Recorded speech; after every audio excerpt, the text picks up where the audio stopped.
দুলা ভাই খেতে চলেন, সবাই ডাকছে। ভাই যাই, চলো। আরে ভাইয়া, তোমার জুতা তো নাই, আমার জুতা আছে, তোমারটা কোথায়? হায় আল্লাহ, দুলা ভাই জুতো নেই। তাহলে দুলা ভাই এখন খালি পায়ে কিভাবে যাবে? ও আচ্ছা, এবারে জুতো আপনারা চুরি করেছেন তাই না? আমরা কেন চুরি করবো? আমরা কি চোর নাকি?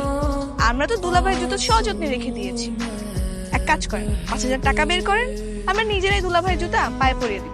মাত্র 5,000 টাকা? হ্যাঁ মাত্র। সামান্য জুতার জন্য 5,000 টাকা দিবি? এটা তো দিনে দুপুরে ডাকাতি। আহা, বেআইন বলে কথা। যান যান বেন, আপনি জুতো নিয়ে আসেন, আমরা টাকা দিয়ে দিচ্ছি। হুম, তা তো হবে না। আগে আগে জুতো দিয়ে দিলে পরে আবার গেটের মতো ধান্দাবাজি শুরু করে দিবেন। আগের টাকা তারপর জুতা। কোনো সমস্যা নেই। এই বেনদের আবার একটু বিশ্বাস কম তো। বেন সাহেব, মনটা একটু নরম করেন, মানুষদের একটু বিশ্বাস করতে শেখেন, ঠকবেন না। এই নেন টাকা, জুতাটা জলদি নিয়ে আসেন।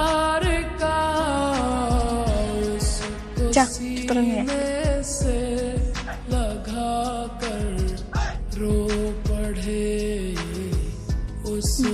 বক্স তো খালি, জুতা কোথায়?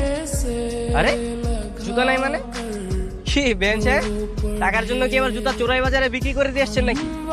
বেনদের তো আবার টাকার খুব লোভ। আপনি চুপ করেন তো, জুতা আছে কোথাও একটা। খোঁজেন খোঁজেন, ভালো করে খোঁজেন, কিন্তু একটা কথা মাথায় রেখেন, জুতা না পেলে কিন্তু জরিমানা সহ 10,000 টাকা দিতে হবে।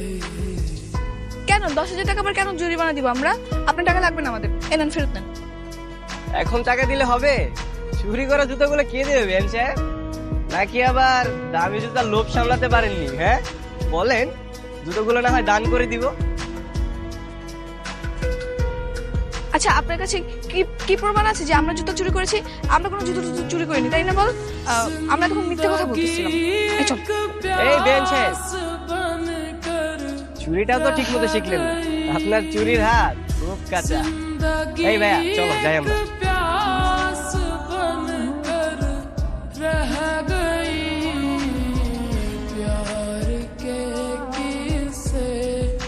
এই জুতো ওর কাছে কিভাবে গেল?